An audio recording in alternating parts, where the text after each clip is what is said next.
E aí, pessoal, aqui é o JP e a gente vai dar sequência hoje falando sobre semelhanças atômicas. Nas últimas aulas a gente estudou qual era a estrutura do nosso átomo. Entendendo um pouquinho da estrutura dele, a gente pode começar a comparar átomos diferentes, mas que possuem alguma semelhança em algum aspecto. É isso que a gente vai estudar no vídeo de hoje, ok?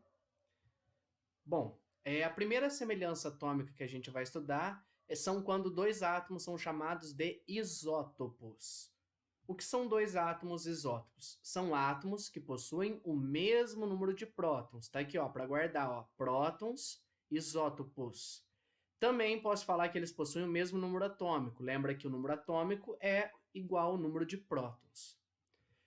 É bacana a gente entender que dois isótopos pertencem ao mesmo elemento químico, ou seja, eles possuem o mesmo símbolo, digamos assim, na tabela periódica, se a gente for pensar.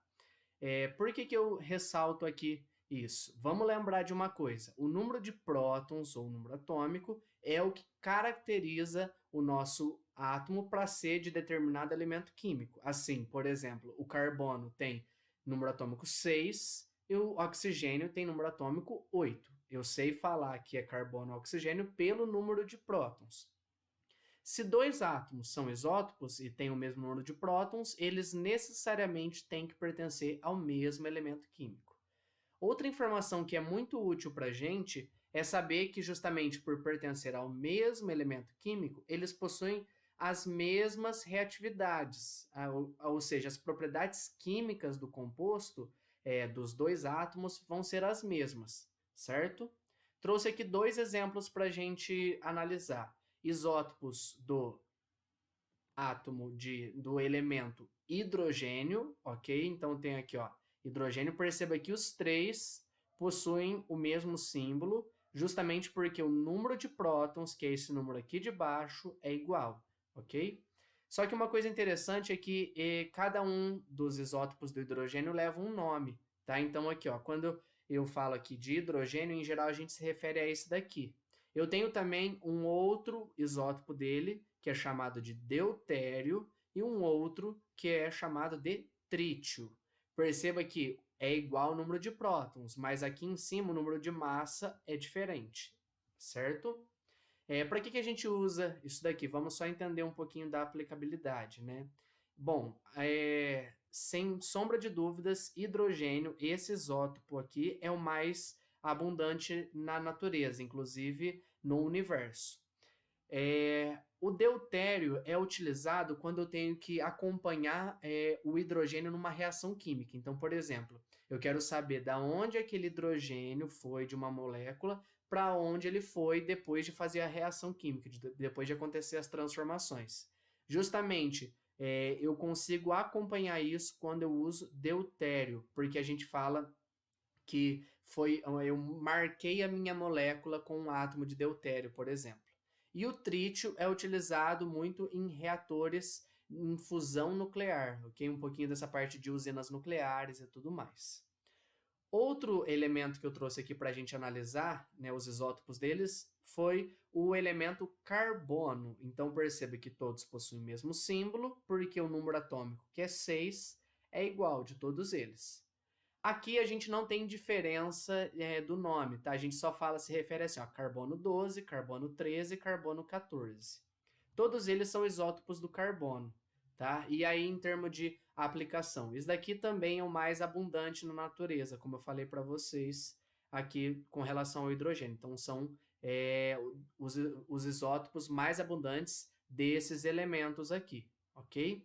O carbono 13 a gente pode usar na mesma ideia do deutério, para poder marcar uma molécula e acompanhar todas as transformações para qual arranjo, a quem ele se liga, enfim, numa reação química com isso. E o carbono 14 tem uma aplicação que talvez você já tenha ouvido falar, quando eu quero fazer datação de peças arqueológicas. Então, por exemplo, eu uso o carbono 14 para identificar que um osso não é de 100 anos atrás, mas sim de 10 mil anos atrás e coisas do tipo, ok?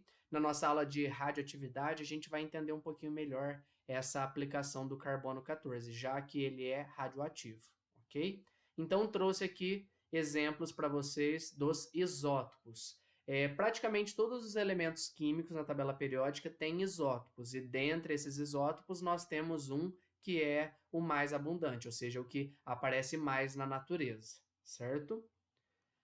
A próxima semelhança atômica que a gente vai estudar são quando dois átomos são chamados de isóbaros. O que eles vão ter em comum aqui? Eles vão possuir o mesmo número de massa. Lembra que a letra A maiúscula a gente se refere a número de massa. Então, isóbaros são aqueles que possuem o mesmo número de massa. Só que cuidado, possuir o mesmo número de massa não faz com que eles sejam do mesmo elemento químico. Então, eles pertencem a diferentes elementos químicos e, consequentemente, as suas propriedades químicas são diferentes. Exemplo disso. Tenho aqui, ó, 3 elementos que são isóbaros. Perceba aqui, ó, eu tenho aqui cálcio, certo?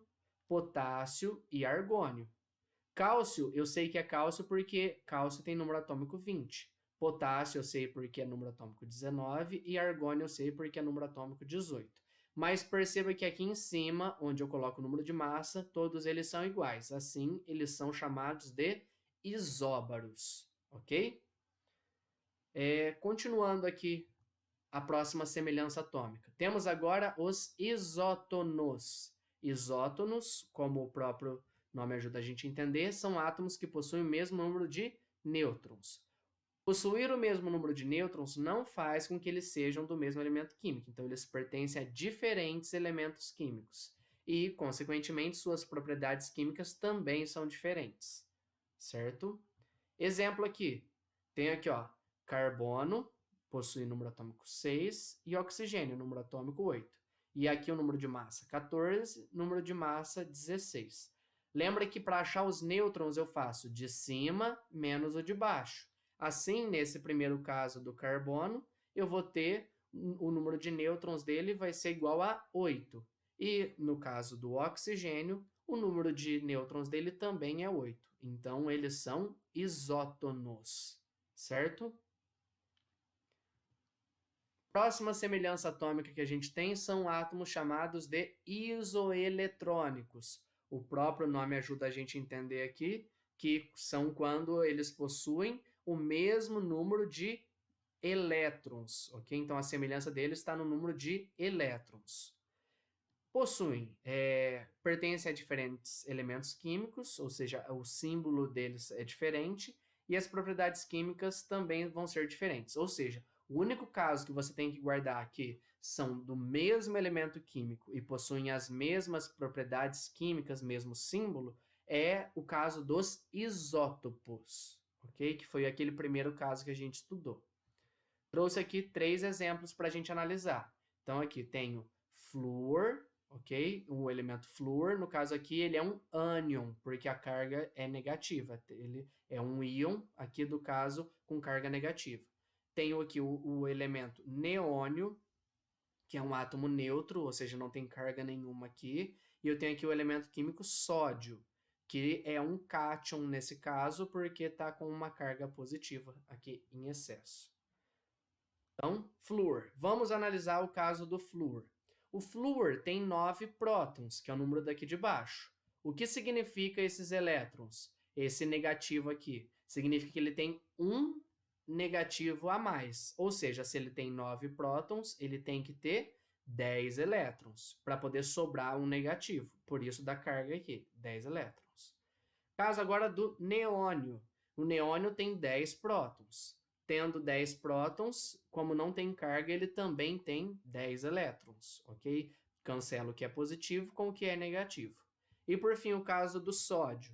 O elemento químico sódio, ele tem 11 prótons, ou seja, como tem a carga positiva, está sobrando um positivo. Assim, se sobra um positivo, ele tem que ter 10 negativos, 10 elétrons. Perceba que em todos os casos, o número de elétrons é o mesmo. Preste muita atenção aqui, porque isso é importante, você saber fazer essas contas aqui, que são contas simples, mas que se você não se atenta, você pode se confundir e acabar errando e trocando informações. Então, lembra que a carga, que é o que aparece aqui em cima, é justamente o excesso, aquilo que está sobrando no meu átomo. E para sobrar, eu mexo só nos elétrons. Essas são as semelhanças atômicas. Agora tem um outro tópico que é importante a gente conhecer para não confundir. Existe um fenômeno chamado de alotropia. O que é isso? O que são, quando eu digo duas substâncias que são ditas alótropas? Ou são formas alotrópicas, também a gente encontra esse nome. Isso acontece quando eu tenho duas ou mais substâncias formadas por um mesmo elemento químico e só um elemento químico, mas o que diferencia uma substância da outra? Justamente o arranjo espacial, ou seja, como essa molécula está organizada, como essa estrutura está organizada no espaço, ou também quando a quantidade de átomos que forma essa substância é diferente. Vamos ver aqui alguns exemplos. Trouxe aqui 2 exemplos clássicos para a gente conversar. Primeiro são, uma coisa importante, isso daqui não é isotopia, tá? Ser isótopo, eu estou falando lá do átomo, para identificar esse átomo, dentro desse átomo, ok? Estou falando lá dos prótons.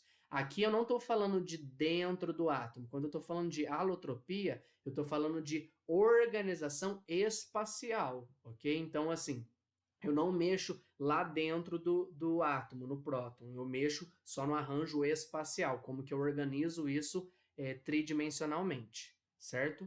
Quais são os exemplos que eu trouxe aqui? Primeiro, do elemento químico oxigênio. Então, o oxigênio tem 2 alótropos muito conhecidos por vocês, ok? O primeiro é o chamado gás oxigênio. Então, o oxigênio que a gente fala, que está presente no ar, que a gente respira, que é produzido na fotossíntese, é o O2. Perceba aqui que eu tenho um elemento químico só, ok? Aqui é o oxigênio, formado por 2 átomos. Então, eu tenho 2 átomos de oxigênio. Ou seja, na estrutura eu tenho 2 átomos de oxigênio que estão unidos.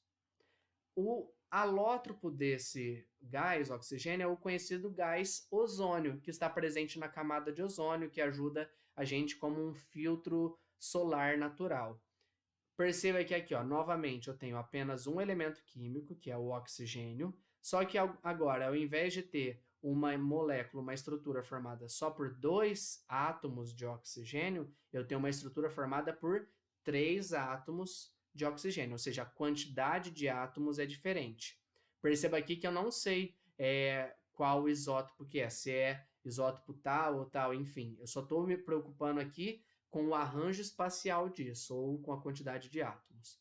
E outro também muito conhecido nosso são os alótropos do elemento químico carbono. Trouxe aqui 4, mas provavelmente existam mais do que 4. Vamos lá. Primeiro deles, carbono conhecido como carbono diamante. Então, quando a gente fala de diamante, seja ele sintético ou seja ele natural, é justamente formado apenas por átomos de carbono ligado. Por que aqui não tem uma quantidade? Porque é uma quantidade muito grande de átomos e quando a gente vai se referir aqui, a gente se refere simplesmente como carbono diamante, ok? Próximo alótropo dele é o carbono grafite, isso mesmo, é o grafite que tem aí na ponta do seu lápis, da sua lapiseira. Ou seja, o mesmo elemento químico que forma um anel de diamante, né, a pedra diamante, super rara e super cara, é a mesma coisa que forma a ponta do seu lápis, da sua lapiseira, que é a grafite. Ok? Mas por que justamente que tem cores diferentes, propriedades diferentes e por que o preço é tão diferente assim? Por conta desse arranjo espacial. Um é mais difícil de ser formado que o outro. Então, para formar o diamante, eu preciso de condições muito específicas. Por isso que é tão difícil encontrar uma mina de diamantes, enfim, alguma coisa assim. Por quê? Preciso de uma condição muito específica para formá-lo. Além disso, tenho aqui também um carbono chamado fulereno, né, um alótropo dele, que é como se fosse, por exemplo, um formato de uma bola de futebol, alguma coisa assim. Ele tem um formato esférico, com uma quantidade também muito grande de carbonos, por exemplo, chegando a 60 átomos de carbono, 70, enfim. E um outro também que é o chamado carbono de nanotubos de carbono, em que eu tenho uma estrutura realmente parecida como um nanotubo. Trouxe aqui algumas estruturas para você conhecer dos alótropos do carbono. Então aqui, ó, o arranjo espacial do diamante. Perceba que em todos eles eu tenho aqui, ó, cada bolinha dessa é um carbono, ok? Aqui no grafite tem essa outra estrutura. Trouxe aqui dois exemplos de fulereno, como eu disse, lembra um pouco a questão da bola de futebol, e o nanotubo de carbono. Isso daqui na indústria tem diversas aplicações, tá? E cada vez mais eles descobrem novos usos, inclusive novos alótropos de carbono, porque eu consigo propriedades muito diferentes e muito ricas com isso. Um exemplo, não sei se você sabia, vale a pena você saber disso. Diamante, né, carbono diamante, não conduz energia elétrica. Ou seja, se eu rompo um fio e eu coloco a ponta desse fio de um lado e a ponta do mesmo fio do outro, esse carbono diamante, o diamante não conduz energia elétrica. Diferente da grafite. A grafite vai conduzir energia elétrica. Por quê? Nesses espaços aqui, ó, nesse vão que existe entre os arranjos, eu permito aqui que haja um fluxo de corrente elétrica, que é a eletricidade. Então, ela conduz energia elétrica. Provavelmente, quando você for estudar condutividade elétrica na química, vai ser falado isso para você. Então, você vai pegar, por exemplo, se eu pego um fio desencapado de um circuito para acender uma lâmpada, eu posso pegar a ponta desse fio de um lado do lápis, a outra ponta do outro lado, e quando eu ligo na tomada, justamente a grafite vai funcionar como um pedaço do fio. Então eu vou conseguir acender uma lâmpada assim, ok? Pessoal, é isso. Qualquer dúvida, estou à disposição. Até a próxima. Tchau, tchau.